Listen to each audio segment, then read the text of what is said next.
Assalamualaikum warahmatullahi wabarakatuh. Perkenalkan, nama saya Muhammad Hafiz Adam dengan NPM 2317051015 dan di sini saya akan mengerjakan UTS Pancasila. Oke, pertama bab 1 pendahuluan. Latar belakang, musyawarah untuk mufakat adalah inti dari sila keempat Pancasila dan merupakan pilar demokrasi di Indonesia. Tradisi ini secara historis hidup di tingkat komunitas terkecil seperti rukun tetangga, RT, dan rukun warga RW sebagai sarana pengambilan keputusan bersama.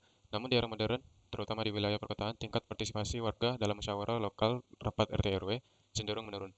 Kesibukan kerja, gaya hidup individualis dan keterbatasan waktu menjadi penghalang utama. Akibatnya, banyak keputusan lingkungan diambil tanpa partisipasi penuh warga, sehingga potensi konflik dan ketidakpuasan sosial meningkat.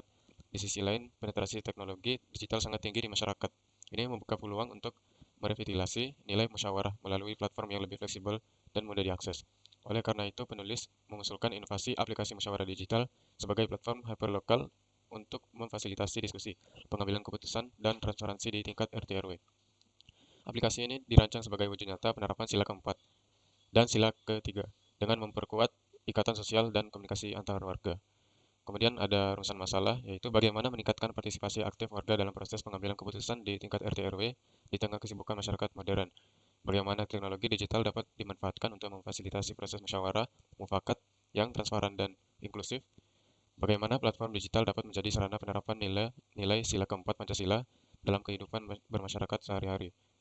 Lalu tujuan, yaitu mengembangkan platform digital yang aman dan terverifikasi untuk musyawarah warga di tingkat RT RW, meningkatkan partisipasi, transparansi, dan akuntabilitas dalam pengelolaan lingkungan warga, mengaktualisasikan nilai-nilai Pancasila, khususnya sila keempat, dalam konteks masyarakat digital.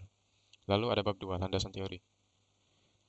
Kemudian nilai-nilai Pancasila, di mana Pancasila adalah fondasi fisiologis negara. Aplikasi ini berfokus pada aktualisasi beberapa sila. Yang sila keempat menjadi sarana utama pelaksanaan musyawarah. Platform ini dirancang bukan hanya untuk voting, tetapi untuk urun rembuk diskusi sebelum mengambil keputusan, sejalan dengan hikmat kebijaksanaan. Sila ketiga, memperkuat persatuan di tingkat komunitas dengan menyediakan ruang komunikasi yang sehat dan terkelola antar warga. Dan sila kelima, mendorong keadilan sosial dengan memastikan setiap warga terverifikasi, memiliki hak suara dan akses informasi yang sama terkait lingkungan mereka. Konsep musyawarah mufakat. Jadi musyawarah adalah proses membahas masalah bersama untuk mencapai mufakat konsensus. Ini berbeda dengan voting atau pemungutan suara mayoritas yang seringkali meninggalkan pihak yang kalah. Di era digital, konsep ini diadaptasi agar proses diskusi dapat berlangsung secara asinkron atau tidak harus di waktu yang sama, namun tetap terstruktur. Lalu teknologi dan partisipasi publik atau civic tech. Civic teknologi adalah penggunaan teknologi untuk memberdayakan warga negara dan meningkatkan partisipasi publik.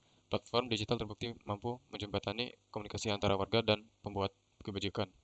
Musyawarah digital adalah bentuk civic tech skala mikro yang berfokus pada penguatan demokrasi di level akar rumput atau grassroots. Lalu masuk ke bab 3, yaitu deskripsi inovasi. Jadi aplikasi musyawarah digital adalah platform mobile yang dipakai di Android dan iOS yang bersifat tertutup dan hyperlokal.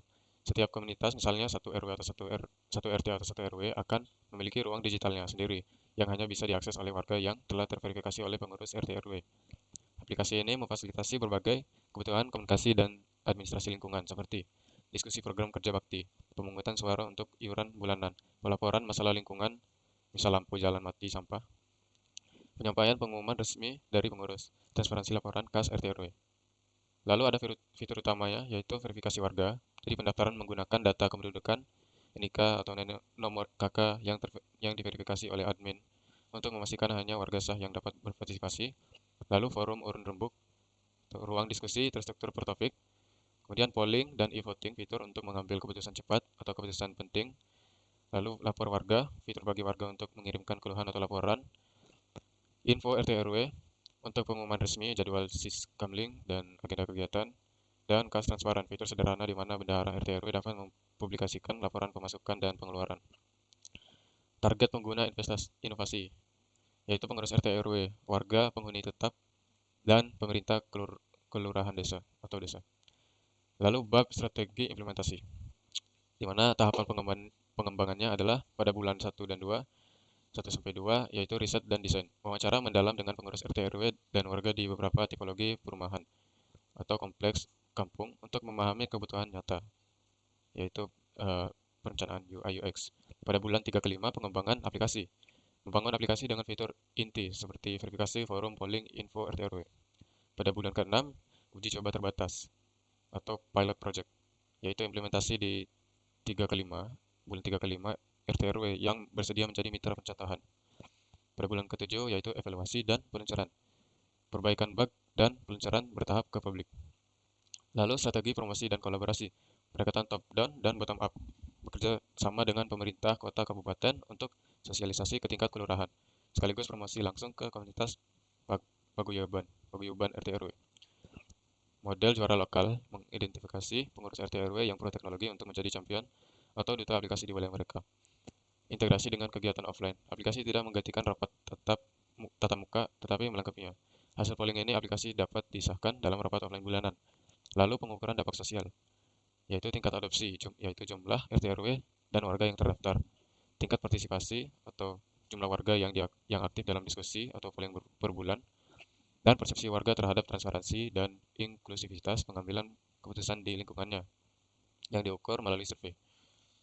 Dan bab kelima yaitu manfaat dan kontribusi. Bagi masyarakat, memudahkan warga yang sibuk untuk tetap berkontribusi dan menyuarakan aspirasi tanpa terkait waktu dan tempat. Meningkatkan transparansi pengelolaan lingkungan, terutama keuangan dan program. Bagi pengurus RT RW, memudahkan penyebaran informasi dan administrasi. Meningkatkan legitimasi keputusan karena didukung oleh partisipasi warga yang tercatat. Dan bagi nilai Pancasila, mengaktualisasikan nilai keempat dengan menyediakan sarana musyawarah yang relevan dengan zaman. Memperkuat sila ketiga dengan membangun komunitas yang lebih terinformasi dan komunikatif, dan mendukung sila kelima dengan memberikan kesempatan yang adil bagi setiap warga untuk berpartisipasi. Jadi kesimpulan dari proposal ini adalah aplikasi musyawarah digital adalah sebuah upaya untuk mendigitalkan kearifan lokal.